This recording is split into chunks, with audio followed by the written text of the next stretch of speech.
kata orang liberal, ternyata Adam tidak diciptakan, ternyata Adam dilahirkan. Ulil Absar Abdallah itu, bahwa cerita di dalam Al-Quran itu hanya sekedar dongeng yang hanya perlu dipetik hikmah, bukan dipercayai atau diimani kebenarannya dalam cerita tersebut. Goyang apa tidak? Pakai akal. Kata dia, tangkuban perahu lebih masuk akal daripada cerita Nabi Adam. Cerita tangkuban perahu lebih masuk akal daripada cerita Ashabul Kahfi, lebih masuk akal daripada cerita Isra wal Mi'raj. Itu kata mereka, sesuatu yang bisa kami terima dari akal. Apa tolak ukur akal tersebut? Prasasti peninggalan arkeologi yang mereka jadikan sandaran untuk, mohon maaf, menjadi bukti nyata bahwa ada peninggalan bersejarah yang bisa diimani. Loh, sesuatu yang tidak masuk akal seperti Isra wal Mi'raj. Nabi naik buraq, kata para ulama. Buraq itu berwarna putih. Saking cepatnya sama kecepatannya dengan cahaya. Kata mereka, tidak masuk akal. Tidak ada yang bisa masuk akal. Oh, nggak mau mereka terima. Kenapa nggak masuk akal? Arti apa? Iman. Iman.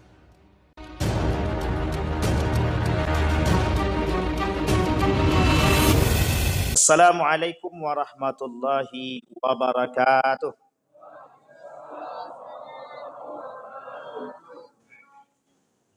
Alhamdulillahi rabbil alamin.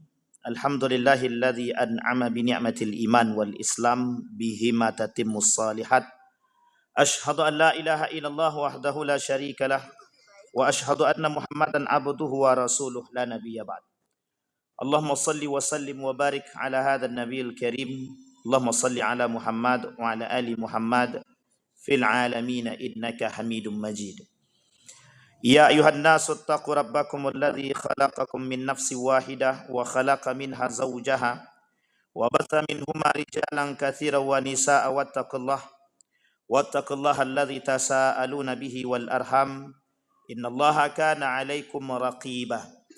Wa qala Allah ta'ala wan najmi idza hawa ma dhalla sahibukum wa ma gawa wa ma yantiqu 'anil hawa in huwa illa wahyun yuha.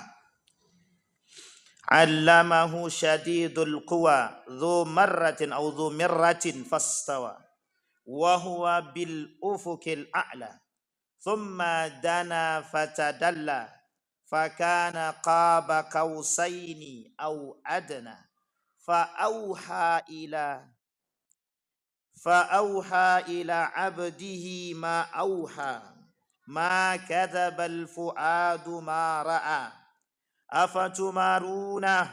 أفتمارونه على ما يرى ولقد رآه نزلة أخرى عند سدرة المنتهى عندها جنة المأوى إذ يغشى السدرة ما يغشى ما زاغ البصر وما طغى laqad ara min ayati rabbihil kubra. Sadaqallah. Puji syukur kehadiran Allah dengan mengucapkan alhamdulillah rabbil alamin. Bersalawat kepada Nabi dengan mengucapkan Allahumma salli ala Muhammad wa ala ali Muhammad fil alamin innaka Hamidum Majid. Mudah-mudahan kita semua yang hadir Allah berikan keberkahan, kesehatan, kekuatan, rumah tangga yang sakinah, mawaddah warahmah, anak-anak yang saleh dan salihah, orang tua kita yang dijaga oleh Allah, orang tua kita yang telah mendahului kita yang ditempatkan oleh Allah di tempat terbaik di sisinya. InsyaAllah kita semua husnul khatimah. Amin ya rabbal alamin. Baik Bapak Ibu sekalian yang berbahagia, di malam hari ini kita mencoba mengkaji bersama dari satu kitab tentang Al-Isra wal Mi'raj yang hari ini banyak diperingati oleh umat muslim dari berbagai tempat, daerah dan kota dan dimanapun. Banyak yang memperingati Al-Isra wal Mi'raj kecuali yang tidak memperingati. Oh, ada yang tidak memperingati? Ya ada. Kan tidak semuanya memperingati. Ada yang memperingati, ada yang tidak memperingati. Saudi tak mau dia memperingati. Saudi Arabia punya alasan tersendiri kenapa dia tak mau memperingati Al-Isra wal Mi'raj. Karangan daripada Sayyid Muhammad ibn Alawi ibn Abbas al-Maliki al-Makki al-Hasani, seorang ulama besar dari Mekah Ulama besar dari Mekah ini menuliskan buku, judul bukunya adalah Al-Anwar Al-Bahiyah min Isra wal Mi'raj Khairul Bariyah. Kata beliau menuliskan tentang buku judulnya Al-Anwar Al-Bahiyah. Bahasa lainnya kalau kita terjemahkan dalam kalangan beliau tersebut, dalam perjalanan Isra wal Mi'raj ini banyak pelajaran-pelajaran yang bersinar, pelajaran-pelajaran yang berharga yang bisa dipetik. Al-Anwar Al-Bahiyah, cahaya-cahaya yang bersinar di dalam atau di balik perjalanan Al-Isra wal Mi'raj. Sejarah Isra dan Mi'raj ini Bapak Ibu sudah hafal karena setiap tahun diperingati. Jadi sudah hafal semua. Kenapa Isra dan Mi'raj ini kemudian diberikan kepada baginda Nabi Muhammad sallallahu alaihi wasallam? Semua dah tahu. Ceritanya tentang kesedihan yang dialami oleh baginda Nabi Muhammad sallallahu alaihi wasallam. Tapi Bapak Ibu sekalian yang berbahagia, dalam perjalanan Isra wal Mi'raj itu ada satu fenomena yang dilakukan oleh Jibril kepada baginda Nabi Muhammad sallallahu alaihi wasallam. Namanya syaqqus sadr. Syaqqus sadri, membelah dada. Tahu Bapak Ibu membelah dada ya? Membelah dada. Pertanyaan pertama yang ingin saya sampaikan, berapa kali dada Nabi dibelah? Ada yang tahu Bapak Ibu? Angkat tangan. Boleh pulang. Berapa kali, Bu? 2 kali. Yang bilang 2 kali angkat tangan. Berapa kali? Ibu itu aja. Yang lainnya nggak bilang apa-apa. Nabi dibelah dadanya 4 kali. Bukan 2 kali. Kata para ulama, kata Imam As-Suyuti, begitu juga Ibnu Hajar Al-Asqalani dalam kitabnya Al-Isra wal Mi'raj ketika berbicara tentang syaqqus sadar. Nabi dibelah dadanya 4 kali. Pertama kali Nabi dibelah dadanya kapan? Pada umur 4 tahun. Sampai lari terbirit-birit. Anak daripada siapa? Anak siapa yang lari? Siapa yang menyusui? Halimatus Sa'diyah. Ketika dibelah dadanya dibersihkan. Lari anak Halimatus Sa'diyah. Kemudian disampaikan ke ibunya, kemudian diambil, Nabi diambil, kemudian diantar pulang. Yang kedua, pada umur berapa? Pada umur 6 tahun. Nabi dibelah lagi dadanya. Dibersihkan sebersih-bersihnya. Kemudian yang ketiga. Kapan yang ketiga? Yang ketiga. Ayo Bapak Ibu.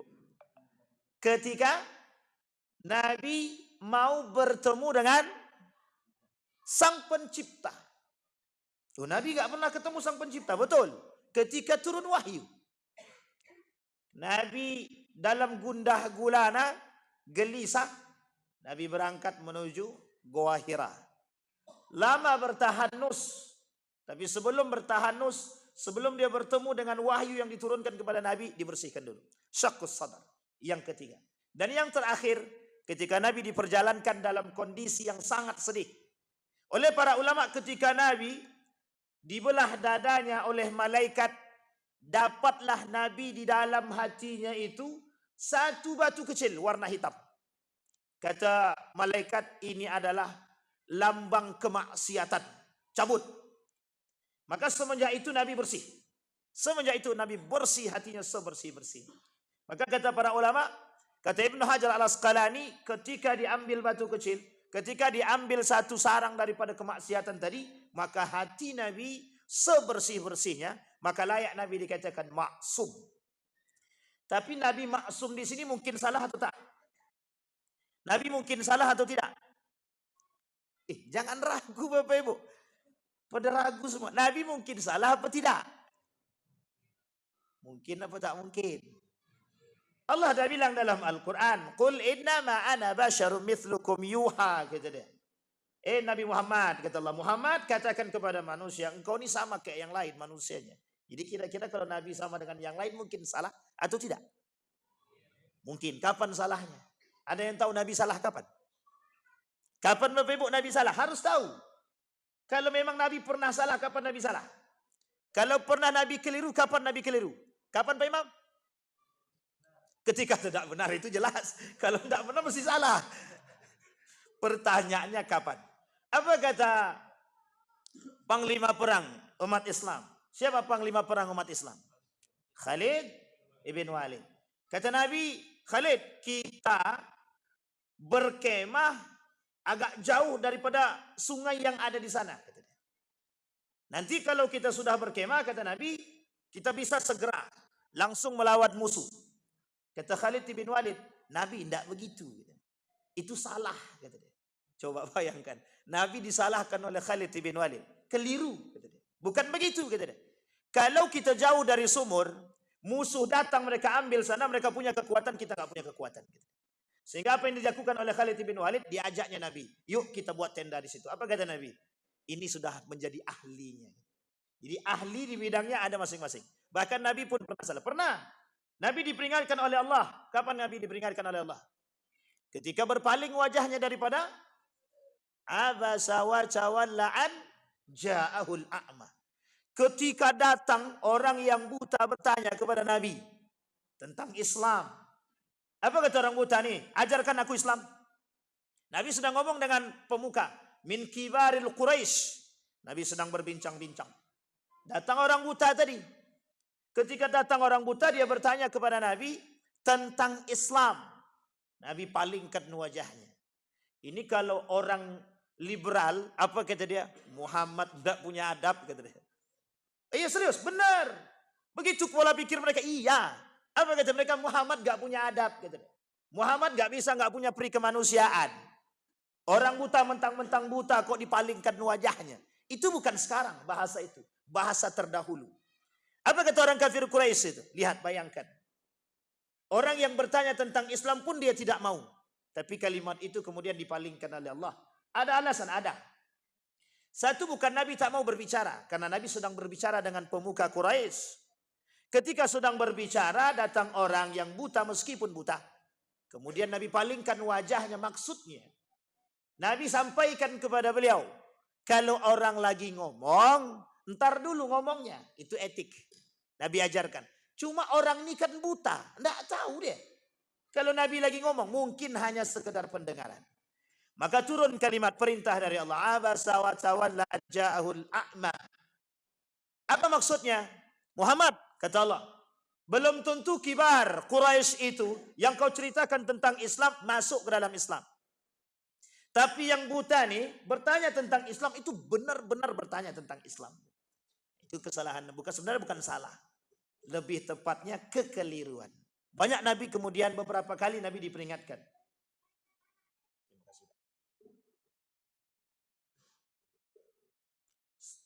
Tes. Agak aman sedikit. Sebenarnya kalau putus-putus pun tak masalah gitu, aman tuh. Insyaallah suara saya masih sampai ke belakang. Kecuali dah habis. Nah, Bapak Ibu sekalian yang berbahagia, itu ketika Nabi dalam kondisi mungkin salah, mungkin. Karena Nabi manusia sama seperti kita. Hanya saja kesalahan Nabi itu mesti dijaga oleh Allah. Kalau kita salah, siapa yang jaga? Kita yang salah, siapa yang jaga? Syaitan. Yang sudah dibuat dalam diri kita dua hal. Di dalam diri manusia itu sudah ada dua hal yang tak mungkin bisa dipisahkan. Satu baik, satu buruk. Jadi kalau tak baik dia mesti buruk dia. Kalau tak buruk dia mesti. Cuman kalau ganteng itu pilihan memang. Oh, kok jelek kali Ustaz orang itu tampangnya. Itu sudah bawaan itu. Tidak ada yang ganteng. Tidak ada yang jelek, semuanya ganteng. Sampai di sini paham. Karakter yang dimaksud. Kenapa? Karena sudah ditanamkan dalam diri kita dua hal tadi. Dan memang sudah Allah berikan dua hal tersebut. Apa dua hal tersebut? Ruh. Satu ruh. Ketika Nabi ditanya oleh kafir Quraisy tentang ruh, Nabi berharap turun wahyu dari Allah. Tapi Allah tidak turunkan wahyu. Satu pekan kemudian baru turun. Yasalunaka 'anir ruh, qulir ruh min amri rabbi. Kata Allah, katakan kepada mereka urusan ruh itu urusan Allah, bukan urusanmu. Jadi Bapak Ibu, ruh datang bersama jasad. Jasad terbuat dari saripati. Jasad itu terbuat dari saripati bunga. Dan diambil dari tanah. Ini yang kemudian menjadi poin kita hari ini. Jadi kalau manusia diciptakan dari tanah, itu diambil dari saripati tanah. Tapi Nabi Adam tidak. Memang diciptakan dari tanah. Kata orang Quraisy, kata orang liberal, ternyata Adam tidak diciptakan. Ternyata Adam dilahirkan. Ini memang orang-orang liberal tuh sukanya yang aneh-aneh memang. Apa kita lihat? Ternyata Adam dilahirkan, bukan diciptakan. Tapi kita tak bahas itu. Singkat cerita Bapak Ibu, di dalam diri kita ini ada jasad, ada roh. Yang roh datang dari Allah mesti bersih, kata para ulama. Mesti bersih. Kemudian jasad itu mesti bercampur. Jasad itu mesti bercampur. Campur dengan apa? Kalau diambil dari tanah, tanah itu banyak campurannya. Yang makan kubis hari ini, tahu kubis? Tahu Bapak Ibu kubis? Baik, sekarang saya tanya, pupuk kubis itu dari mana? Dari, mohon maaf agak apa sedikit ya, agak kotor sedikit. Manusia. Itu pupuk terbaik. Nah, cuman jangan dibayangkan pas lagi makan kubis ini, jangan. Tidak akan makan nanti kita. Nah, kembali kepada poin Bapak Ibu sekalian yang berbahagia. Nabi dalam kondisi yang sangat galau dan gelisah, dibersihkan hatinya, syaqqas sadar. Hatinya dibersihkan oleh Jibril, kemudian sebelum diberangkatkan. Perjalanan Isra wal Mi'raj ini Bapak Ibu sekalian yang berbahagia satu malam. Dan semua sudah sepakat itu. Ittafaqal ulama, semua perjalanan satu malam. Maka turun kalimat subhanalladzi yang tadi dibacakan oleh adik kita tadi. Kalimatnya subhanalladzi asra bi 'abdihi. Allah mulai dengan kalimat pujian dulu kepada Allah. Bukan tanpa alasan. Kenapa Allah mulai dengan kalimat subhanalladzi atau subhana? Ada yang bisa jawab? Kenapa Allah mulai dengan kalimat subhana? Jawabannya sederhana Pak Ustaz. Suka-suka Allah aja. Ya memang begitu memang. Tapi ada alasan, ada. Kalimat subhanalladzi, pujian kepada Allah itu isyarat bagi kita semua. Kata Allah, kenapa aku mulai kalimat itu dengan pujian kepadaku? Karena mesti banyak yang tidak akan percaya dengan cerita tersebut. Mesti tidak akan percaya. Kenapa? Mesti tidak percaya ini hanya terjadi pada orang yang tidak beriman kepada Allah dan Rasulnya. Kita bayangkan. Ketika itu, Nabi hidup, sahabat ada. Yang percaya dengan perjalanan Isra wal Mi'raj berapa banyak? Yang zahir dalam catatan, dalam sejarah, dalam tarikh, itu cuma satu orang. Siapa dia? Abu Bakrin Siddiq. Itu pada cerita yang kedua. Cerita yang pertama Abu Bakar tidak ada. Nabi turun, ada Abu Jahal di situ. Mendengarkan Abu Jahal tentang cerita baginda Nabi. Apa jawaban mereka? Ini yang disebut dengan gila. Muhammad gila. Ajaran yang dibawanya sesat. Yang dia pergi satu malam sangat tidak masuk akal. Ini membodohi masyarakat. Itu yang disampaikan oleh Abu Jahal. Majnun. Gila Muhammad. Dengan bahagia Abu Jahal tadi dicarinya siapa namanya? Abu Bakar. Tak jauh dari situ dipanggilnya Abu Bakar. Yuk, ada cerita unik, engkau akan tahu siapa orang yang kau puji selama ini. Dibawa tuh. Ketika dibawa oleh Abu Jahal berhadapan dengan Nabi. Apa kata Abu Jahal? Muhammad, ceritakan lagi apa yang kau ceritakan tadi kepada kami. Diceritakan panjang lebar sama Nabi. Didengar oleh Abu Bakar. Hei Abu Bakar, kau dengar betapa gilanya dan mengada-ngadanya Muhammad, orang yang selama ini kau puji. Apa jawaban Abu Bakar? Ini poin penting dalam Isra wal Mi'raj itu sebenarnya. Apa kata Abu Bakar? Sekalipun berbohong Muhammad atau Nabi, saya tetap percaya. Itu yang membuat merah padam muka Abu Jahal itu. Sekalipun berbohong Muhammad, tetap aku percaya. Sekarang saya tanya Bapak Ibu semua.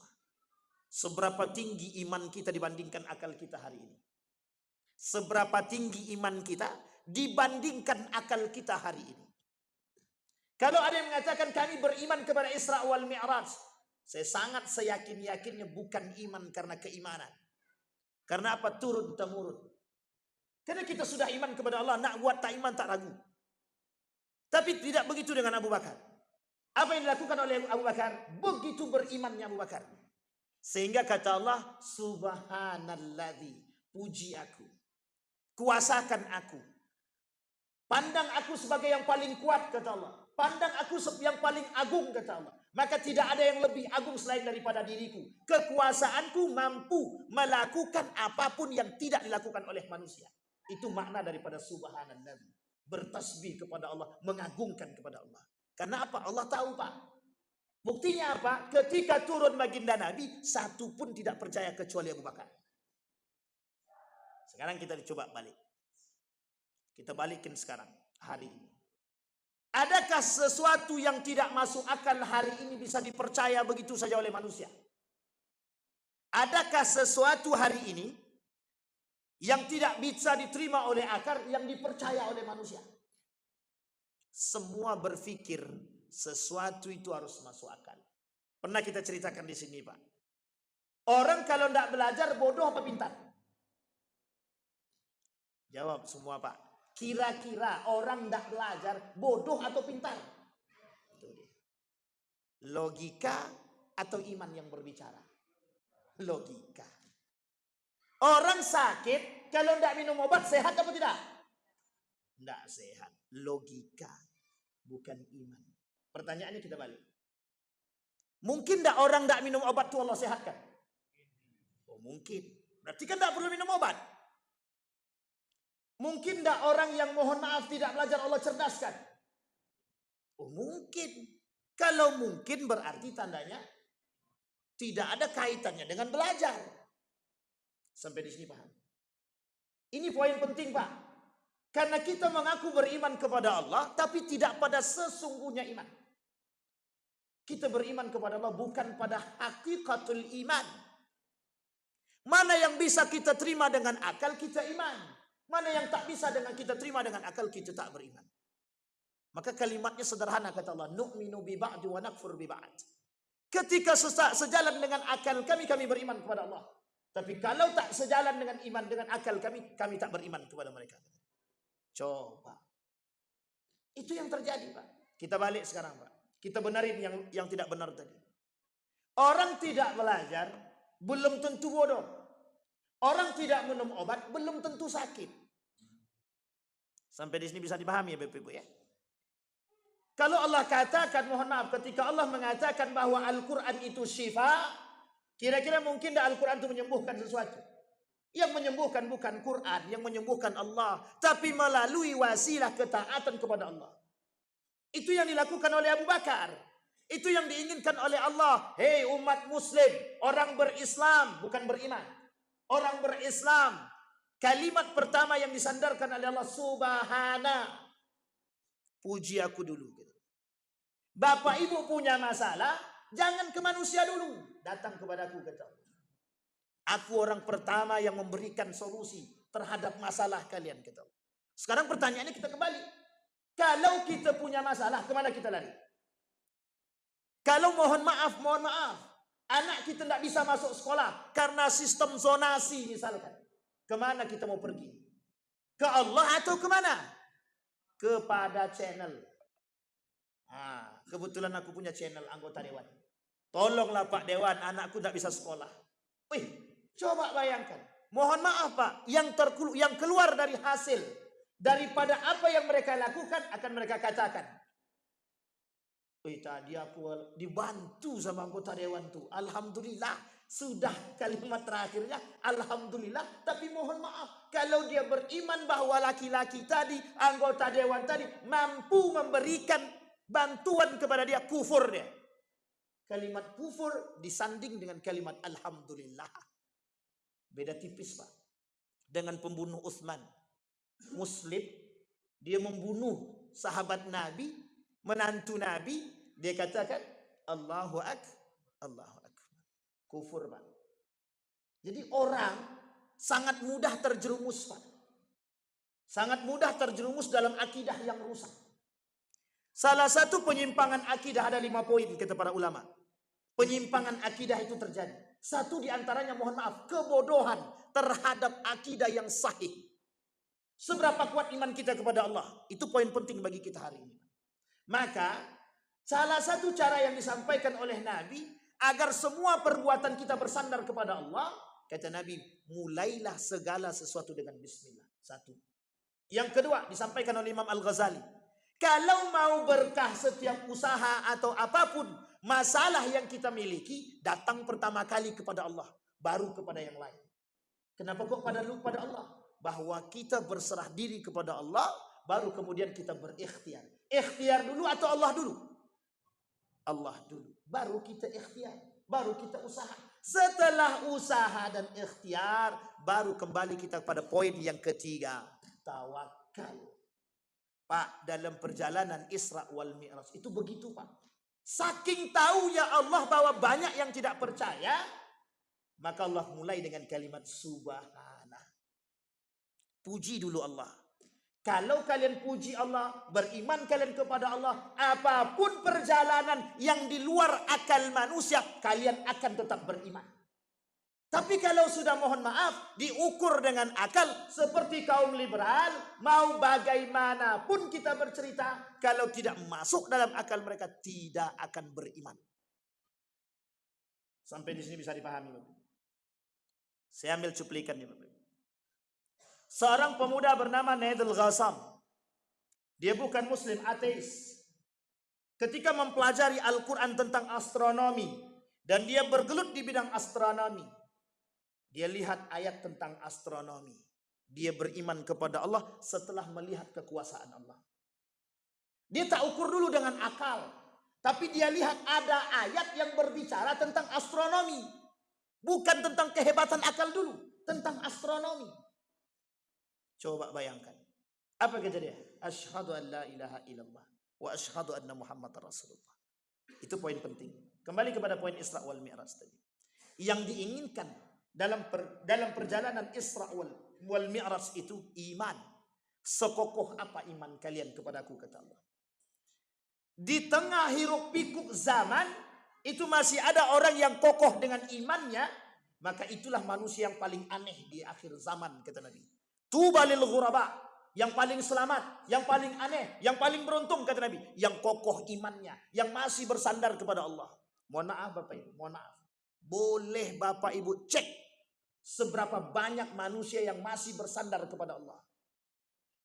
Apalagi mohon maaf, kalau sudah semakin dekat dengan zamannya, sudah masuk kepada akhir zaman, sudah selesai dah urusan kita, Pak. Dah Nabi kata Nabi, kelak di akhir zaman banyak orang yang menghilangkan nilai-nilai agama, tidak akan bersandar kepada Allah, yang tidak masuk di akal mereka, mereka tak mau terima. Di tengah kita hari ini ada manusia. Manusia yang berada di tengah kita hari ini adalah manusia yang lebih meninggikan akal daripada iman. Maka bahasanya adalah rasionalisme. Ada kelompok namanya rasionalisme. Kelompok yang menjunjung tinggi akal dibandingkan iman. Sehingga apa kata mereka? Ini cuplikan daripada sejarah, Bapak Ibu. Ketika mereka menemukan ayat-ayat atau cerita-cerita tentang, mohon maaf, yang bercerita tentang Isra wal Mi'raj, Ashabul Kahfi, para nabi dan anbiya, Allah sebutkan, Allah lukiskan dalam Al-Quran pandangan mereka dari dahulu sampai hari ini. Apa kata Allah?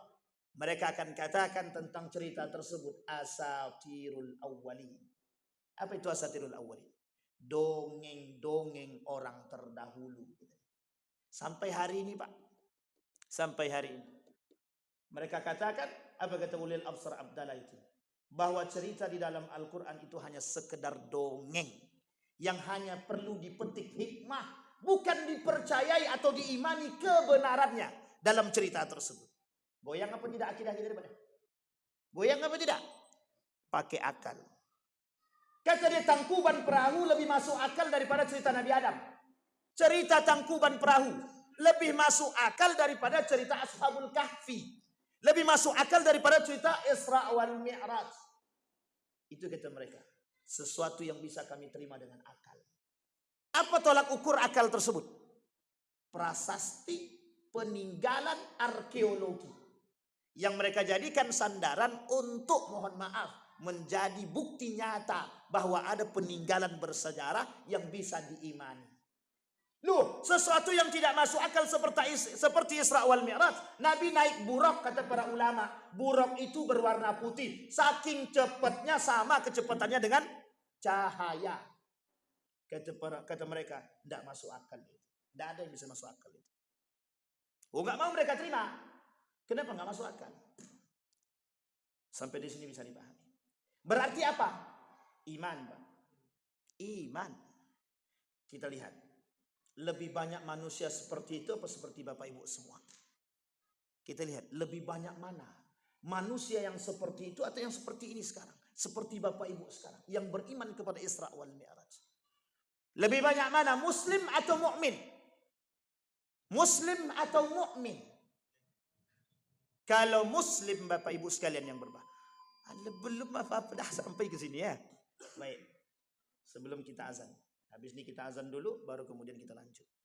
Apa kata Nabi? Apa kata mereka? Jumlah muslim itu lebih banyak daripada jumlah orang beriman. Artinya apa? Orang yang percaya kepada Allah itu lebih sedikit daripada orang yang masuk ke dalam Islam tapi mohon maaf tidak percaya kepada Allah. Baik Bapak Ibu sekalian yang berbahagia, kita lanjutkan setelah azan.